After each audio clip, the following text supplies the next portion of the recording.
we're back. Yeah, with another appendix. So I just ejaculated at Leo about the gravity Jetsuit, which is Gravity is like, I don't know, they're like a tech company, I guess. I don't really know anything about them. I'm sure they like are a weapons manufacturer or something. But the Jetsuit is basically like what the Iron Man suit looks like in 2021. It's got like a jetpack on the back, and it's got like boosters on the hands, and it's a full-on like flight suit. It's crazy. It's like a full-on jetpack. It's so bulky, obviously, but it's crazy to watch. There's a great video of some guy like flying around the Maldives with one. And that's not the subject of this appendix, but it could be, might as well be responsible for it if you mix it with time travel. It could be. He got pretty high up. The real subject of the appendix this week, just like a whole bunch of the appendixes, even some that you haven't heard and won't hear because I messed up, is alien life, which may or may not be or ubiquitous. Advanced terrestrial life. Advanced terrestrial life, yeah. Could be. Ultra terrestrials. Oh yeah. Yeah. It could be that too. Subterrestrials. Yeah, it's a shame we don't have the Mount Shasta episode. We could have already covered this. Yep. So I guess what I'll do is I'll give a brief rundown of the Lost appendix, because I think that relates to this. Basically, in one of our first of this series of appendices, I had like a smattering of weird stories from Reddit from around the world, and one of them was a person who claimed to have been routinely in contact with some serial alien abductors, who told him in a post that he made 7 years ago, I think like 2013, 2014 time, he posted on Reddit in a post that hasn't been edited in those 7 or 8 years, that July 2021 is when disclosure happens. That's when, like, I think he called it the game changer. Which is really interesting because in January 10th, I believe, was exactly the date of this year, when the COVID omnibus was passed. That included a I don't know what it'd be called. Just one of the line items on it was that, like a like, rider or something. Yeah. It was right next to the chicken fingers and the Jello pudding. One of the line items mandates that there must be a Senate hearing about UFOs and UAPs, which are unidentified aerial phenomena, which is going to happen next month. That's right. Yep. Real quick. I didn't get your joke. I didn't get your joke about McNuggets and Jello pudding. Well, you said it was a rider. Like, is there a tour like rider? A buffet meaning to that or something? Oh, well, when I hear the word rider, what I think of is like a tour rider, which is like what's in the green room when you're on tour. Like what they have to provide for you. What did you mean? Right, that is a rider, isn't it? Like, it's the thing that they give you that has all the stuff that you want. Yeah. I thought a rider was also the name I was of, like... thinking specifically of Justin Bieber's tour rider. Oh, I thought that... Right. I thought that was a little bit too highbrow, Randy, for me. Hey, I'm the Rick and Morty of podcasting. No, I meant a rider on a bill, that's all. But I guess you knew that because it was obvious from the context. I guess. I didn't know that was the word for it. Yeah, having little connection with the subject matter. Yeah. Well, it definitely does that. It definitely has little connection with the subject matter of the COVID omnibus. Like your joke. Which is a rider on our podcast. Dude, it's a riot. Okay. Got him. So anyway, so basically this post on Reddit from like 8 years ago or so, do I want to say coincide? Do we think I want to say coincide? I don't know. Are you going to be that I bold? don't know. I think it would be more bold of me to say coincide. I think that would be the bold thing. No, that's what I And- meant. Okay, That's what I meant. I meant no, pony up. I'm not going to be that bold. Pony up or I'm not going to be that full bold to say down? I'm not going to be that bold to say it's a coincidence because I don't know. I believe it to be a coincidence, but I don't want to. I don't want to say that it is. I mean, if we're talking about it seriously, he's wrong. He's off by a month. He's wrong. The fact that he didn't get it 100% right means he got it 100% wrong. But it's really close. July is not that far away. Like mid-July is not that far away from mid-June. I just wonder if he could predict that. I was gonna say why couldn't he predict COVID, but I guess he didn't predict anything. He claims to have knowledge of a plan. Yeah, exactly. Well, yeah. Don't say, Randy. We might do another. We all know that you think that COVID was planned. Well, what I was gonna say is I think we might need to do another one of these sometime about COVID conspiracies. That's ripe for the doing. We definitely need to talk about COVID conspiracies one of these days. But no, COVID was not anybody's idea. No. I don't want to pass myself off as one of those people. Do you think there's a connection between Covfefe and COVID? Has anyone looked at that? I mean, the same guy is responsible for both of them in large part. So anyway. So that happened. We talked about it a couple weeks ago. I messed up the recording, so that appendix is, I don't know, it's spilled among the sands of time and nobody will ever see it again. Maybe you can stitch it together out of other appendices, but I don't know. That'd be hard. So that makes current events really interesting. That in light of that post, it makes it really interesting that right now, disclosure is like happening in whatever way that it's going to happen. I mean, it's definitely going to be there's definitely going to be a lot of lying about everything, but and the disclosure thing, one thing that I think we can say actually, which we hadn't quite talked about yet, is that given that we do know that that's an actual rider on an actual bill, which is talking about disclosure of UAPs, and we know from the 60 Minutes thing that broke 3 days ago, that episode, right? We do know that there are people in the government who have been working for a long time to put this out. We don't know their intentions. We only know what they say their intentions are. We don't know the intentions of the people in the Senate that would have handled that bill, but we do know that the people in the Senate were approached by these people in the intelligence community, and also some of the people in the intelligence community even leaked information to the public to make sure that legislators in the Senate and the House would have known about some of these UAP things, because according to them, they think there's a national security issue. So it is kind of interesting that the 60 Minutes story kind of puts it all together and does include, I think, a little bit of new information via interviews, things that hadn't been talked about, but it was preceded by something like that the government was doing. It was preceded by something in legislation, which is kind of interesting. It's, I think that probably a lot of conspiracy theorists get really excited when something that tangible happens, because you don't usually get a big hint like that that's then validated relatively quickly after, Yeah, and one thing I should make note of is that they're not talking about anything that is a secret. I mean, they're only talking about declassified information, is what I'm saying. Which, obviously, I mean, if the government knows that they were going to do that, I mean, for sure. There's no way that 60 Minutes is like a rogue journalist agency. Now, go ahead. I wish I had taken down the names of the people in the 60 Minutes thing. To be honest, unless you can pull them up, I'm not going to do it because it's going to take too long. Okay, so I know all of these names from before. Okay. So there's Dietrich, who is the woman pilot. Okay. Who's the green hat guy? The green... That's Luis Elizondo. Okay. And who is the skeleton guy? This guy is David Fravor. Oh no, Fravor? No, the leaker. That's somebody else. The leaker, I don't know. He's the guy that was collaborating with Luis Elizondo. David Fravor is the other pilot that was with Dietrich.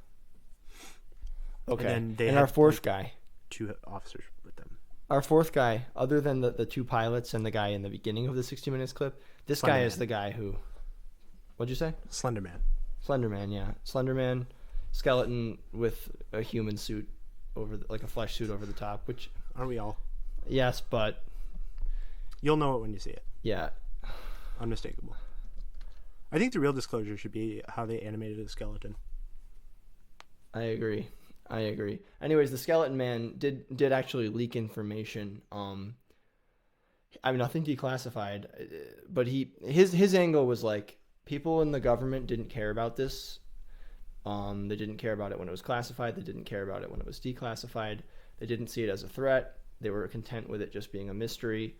But I thought people should know, so once it was declassified, I gathered 3 videos together and leaked them all to, what was it, New York Times? I think it was New York Times, yeah. Some New York publication, I believe. I think it was the Times.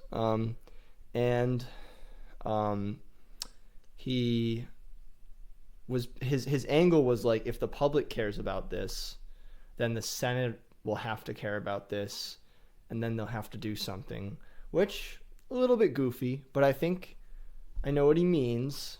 I think that he's probably I think he's putting a little bit too much faith in the Senate. I think he's putting a little bit too much faith in the Senate too. But yeah, the idea being that like, if there's a big public, because here's the thing: if the Senate didn't care, they could dismiss it. They could easily dismiss it. Even they could easily explain it. They could easily claim it if it was inconvenient for them to acknowledge it. You know what I mean? Yeah, like, wouldn't be hard for them. This guy would just be seen as like a goofball, a rogue goofball. To his credit, this guy was working, I think, for the government still at the time. I don't know if he is now. I can't remember. Well, Elizondo worked at the Pentagon. Yeah, that guy worked at the Pentagon, and he actually Dietrich he and Fravor were. I believe he quit in 2017. Yeah. Dietrich and Fravor were, I think, Navy pilots. It's hard to tell because the Navy is like the second biggest air force in the world. But yeah, it's not like people like me, you know. Yeah. Well, so this 60 minutes clip is really good. It's 13 minutes long. It's not that, it's like good. I mean, the presenter is like kind of normie, but it's fine. I'm just so glad it wasn't like, I don't know, they get like Michio Kaku or somebody to guest spot on it. It saved they saved themselves so much by not like getting him or like Neil Tyson or Andre Tsoukalos. It's good that wouldn't happen on 60 Minutes. Yeah. So I found I was directed to a Twitter thread by Ken Klippenstein. I hope that's his name. By the thread is by Cabot Phillips. Mm-hmm. And it's like a pretty long thread. I'm not gonna go through all of it. It's like I tried to verify bits and pieces of the information in the thread, and I could not. But Cabot Phillips is a reporter for the Daily Wire, so he may have sources. And it's got to be Cabot. You think it's Cabot? He's a conservatarian. There's no way he pronounces his There's name. There's no way he drops the D. You're right. Yeah. So I'm just gonna like scroll through this real quick and pull out some specific assertions, and we can just talk about them real quick. We'll be quick fire.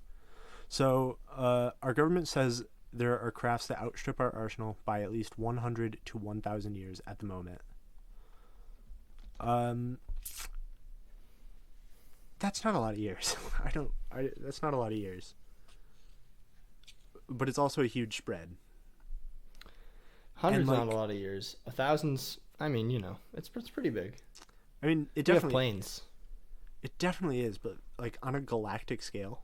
I mean, that assumes that these crafts are. It also assumes a common idea of where our technology is heading that feels less and less. Like, these could be aspirational year by year. Like the idea, like the one thing that I want to say that I mean, there's never going to be a perfect time to say it, is that we don't really have a unified idea. Like it's not the 50s. We don't have this. like unified idea of like where technology is going. There's not really a good perception, I think, of a rate at which it's moving. David Graeber once joked that like it's really not so impressive what's ended up happening. Like everyone thought we were gonna get this crazy stuff like flying cars and all this shit, and what we have is just like little computers that are really good at like navigating quickly through like remotely linked systems of like ledgers, basically. Like systems of just log books, just with pictures, you know. Yeah. And he's right. Like, I don't know. Like this, there was something about the 60 Minutes thing that almost felt like an attempt. Like one of its like lower down line items was like one of its lower down like the items on the agenda was like to like contribute to this dying idea of like progress. Yeah. Because so much of it was like comparing ourselves to like this technology that we had no way of understanding. And you see that again here too, with this idea of 100 to 1,000 years advanced from us. Well, I mean, you know, what does that assume? Do you know? How do you know what 1,000 years of technology looks like? Right, 1,000 years ago to now, there's no way you could like cheese no, I mean, that out, definitely technology. Like, yes, like sometimes it advances by leaps and bounds, but usually it's like a slow progression. Like cars now are the same as cars back when like the Model T was the hot car. I don't know if well, again, but I mean, like, they're the same. what I'm saying right? is they have like engines, and they run on fuel, and they travel on wheels. Yeah. Yeah. And to a person 1,000 years ago, there would be not really a meaningful distinction between cars now and cars 100 years ago. No. But somebody, with regards to the technology, somebody made a really unsettling comment, which I sent you a picture of. You know, the gist of what they said is that, you know, I have infinitely more technology than an ant has, and I've never thought to try to hide from them while I was observing them. I really liked that too. Yeah, I like that too. That was it's that, because that's always the thing that I say whenever I like am like brushing away stuff like this, is like, why would they let us see them? It's like, why would they need to hide? I guess it's very unsettling. There's some other stuff in that 60 Minutes video since I don't think I'm gonna have a chance to talk about it again. They talk about there being like an area of white water in otherwise calm seas and like a tic-tac shaped object beneath it. And I'm thinking like, okay, what could upset the sea and is tic-tac shaped? And I'm thinking like a whale, right? Because it is distinctly tic-tac shaped. Yeah. And whales are very tic-tac shaped. And believe it or not, whales are pretty big. And they really like disturb the water a lot when they get orbited. But they don't usually fall into the sea. No, they don't usually fall into the sea. But if you've seen the first season of Fargo, 80 kilometers a second. What was it? Yeah. If you've seen the first season of Fargo, you'd know that it's not impossible. I'd know that it's not impossible. Yeah. Okay. I mean, guess I'd have to watch it to know what the it's fuck on you're talking a bit about. of a different scale, but well, Okay. fish get sucked up out of the water sometimes by like like a vortex. Yeah. And sometimes they get sent overland and fall. But here's the other thing about it. It wasn't a whale in the water. It was an object hovering over the water, disturbing the water underneath it somehow. But like there's mirages and like what is it called? Like what is her name? Who's the hottie from King Arthur? Morgana? Fata Morgana. A Fata Morgana, which is like it's like a mirage on steroids. You know? Although I have to say I don't know whether mirages can happen from Well, that's true. People have been seeing things for a long time, and they've been seeing things that have some kind of vague, hard to describe relationship to their own worldly experiences, their own technology, whatever, for a long time. People have been seeing strange creatures. They've been seeing strange ships. That I don't know, like, so it's entirely possible that there's some kind of a weird parapsychological phenomenon going on here, which it's a little easier to stomach than that it's some kind of like elemental or like alien being or whatever. Mhm. But because really, what's the difference between a super advanced life form on Earth and like some kind, just like an elemental to me? Maybe nothing. Yeah. For sure. And like, if I'm playing devil's advocate, and we assume that like we've been under observation for a while, Yeah. they would know, presumably, or if like the Yeah. bullshit that like that Israeli guy says that like, yeah, no, there's a federation and they like we work together. We're like on good terms with the spacemen. Yeah, and the whole thing about even Like, they would hide. advanced, I mean, I would hide in the ocean if I could. yeah, there's a lot going on down there. You know what they say, Or is maybe that there isn't. We And know that's why it's perfect. You know that one bullshit thing that they always say, which I find completely annoying, is that we know more about space than we know about the ocean. Which, like, okay, if they were the same size, maybe that's if they were the same true. size, yeah. Yeah, I mean, that's definitely silly, but we also definitely.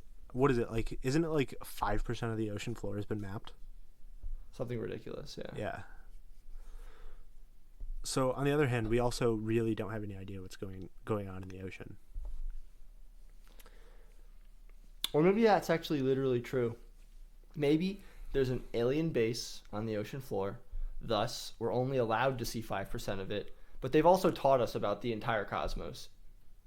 That could be. And there's just Very some people Bloodborne, I who like do that. actually literally have access to all the information they could want about everywhere in space, except for 95% of our own ocean, where we're not allowed to go. One of the things that I always think is super cute is that it's like it's future humans who are like they've time traveled back here, which doesn't make any sense. Time travel sucks. Time tourism. Well, they're coming back to a time where their genetics were stable. And that's why they're here to observe. I think that's cute. I hate it, but it's cute. It's like a rat. Like, I hate it, but it's still a furry little animal. Yeah, You know, it is. It's a very rat kind of. or it's like one of those bald theory. hamsters. Oh yeah. Yeah. So there's some stuff in this thread again by Cabot Phillips, from yesterday, May 18th, which will be like 2 weeks ago, May 18th, from when we post this. So this is just some stuff that's available in the 60 Minutes segment. The USS Princeton and the USS Nimitz tracked an aircraft that traveled 60 miles in 3 to 4 seconds after being confronted by an F-18 squadron in the Pacific. Imagine a technology that can do 700 Gs, fly 13,000 miles per hour, evade radar, and has no obvious signs of propulsion, and yet can still defy the effects of Earth's gravity. That's precisely what we're seeing. So that is a quote from the director of the Advanced Aerospace Threat Identification Program. So this Cabot Phillips character lists three of the main stances that he's seeing. It's advanced U.S. technology that the rank and file don't know about, which sounds stupid. It's China or some other foreign military, which sounds stupid. It's otherworldly, which sounds stupid. I hate that all three main takes are not good. So if the United States was responsible for these crafts, why would we spend hundreds of millions of dollars investigating sightings of our own vehicles? Like, surely they would not be that wasteful in doing a cover-up. They could sew it up better than that if that's what it was. Unless there's something about the nature of the relationship to these craft, like their production or whatever, that It can also just be like some money kind not of like going anywhere, just changing hands. Mm-hmm. Yeah, Mm-hmm. I suppose. Yeah, Finish but your also thought. like I don't believe. Like I think you're right. Like it's silly. Like I don't know enough really about global finance and military spending to like make a claim, but it seems ridiculous to me. Yeah, as foolish as our government is, I don't think they just fritter away money like on pretend. Like they're doing something with that money. Yeah, some defense contractor is getting paid somewhere. Yeah, Or that's what I'm saying. boy. Even if it's graft, like something's, that money's going somewhere. It's not. They're not just like burning it. Yeah. And so if it is the government, why would they release footage of the incidents? Maybe like I get the feeling that this is like kind of a false flag thing. We were talking about this, I think, before the show, or maybe when we started, but if I'm the government and I'm like getting up to some shady shit, like I don't know, selling hundreds of millions of dollars to weapons to somebody that's trying to do an ethno state, you know, it might be pretty convenient to have something like this to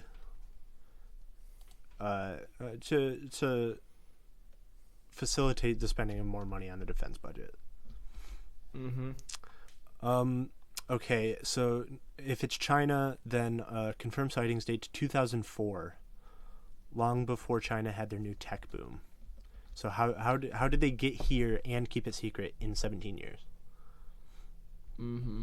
So that, I mean, I would want to verify that claim that China couldn't have done it before then. Seems like a little bit. The whole thing about also the 60 Minutes moment. It's hard to know without like having big knowledge of China. Yeah, exactly. It's like hard to argue for or against. So we kind of just have to move past it. By the way, speaking of the normie reporter, right here, I want to mention it because it's relevant. He did say something too that is like what you get on a show like 60 Minutes. Which I've never seen 60 Minutes before. It's usually good, but he said something like, could it be China or Russia? And the guy's like, absolutely. And it's like, why China or Russia? Like, why does it? Well, why is it obvious? Why is it possible for it to be obvious to a reporter who knows nothing about the militaries of China or Russia to just guess that correctly? Like, it's just like I don't know. So that struck me as like, I mean, it's just a chance to remind everybody that China or Russia could have something that we don't have, like manufacturing a threat, manufacturing consent. So if that's like there's only so many places on Earth that it can be. Like, and those are definitely two of them. If that's a bit of the piece of this, reminding us who the like major enemies are, the threats to our hegemony, that's like not enough though.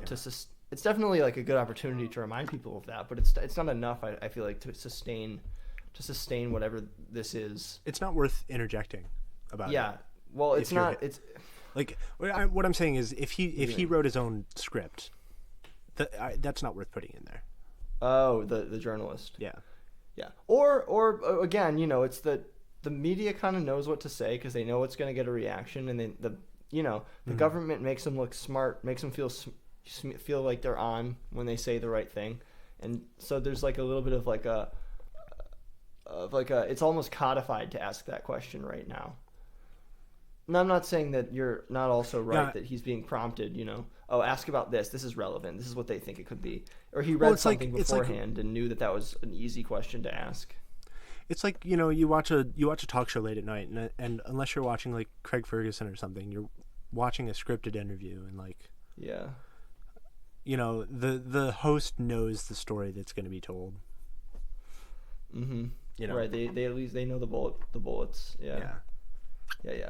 No, you're right. Like, either somebody gave him that idea directly when he was briefed on it, or he just has talked to a lot of guys about military issues. But it's entirely likely that he basically was told to ask that question. Yeah, I just think I just can't believe that when like a bunch of ex-military people are doing like 60 Minutes that the government isn't like pulling the strings. Fair.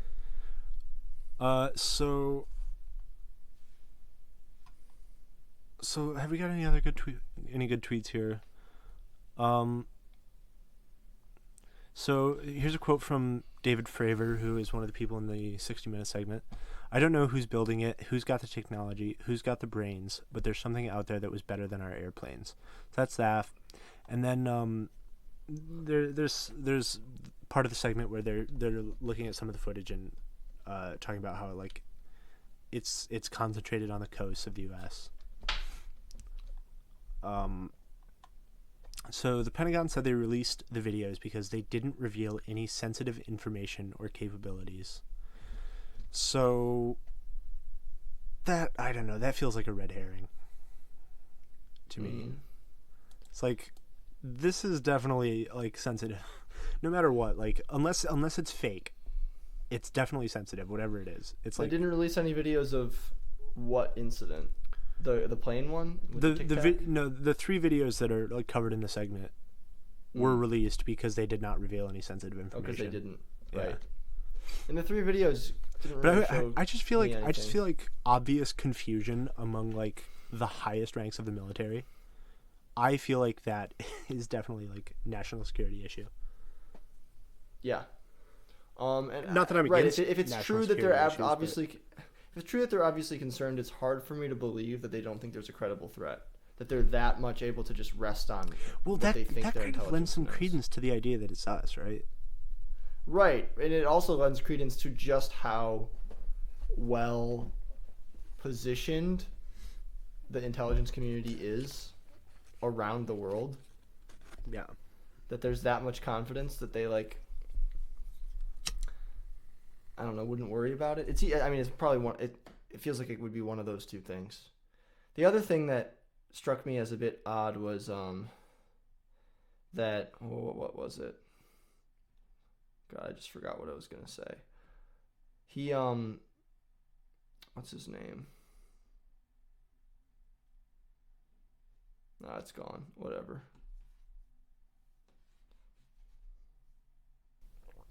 So the last thing I am gonna it's the last thing I can possibly say from this thread because it's the last tweet in the thread. So Obama came out last night after years of silence on the matter, says we can't explain how they move, their trajectory. They did not have an easily explainable pattern. We don't know exactly what they are. Oh yeah, thank you. And that interesting that Obama would come out and say that. One thing I also wanted to say is, did you ever see him on, I think, Conan, where is like Conan's like, are there aliens? And Obama's like, they're not going to tell me if there's aliens.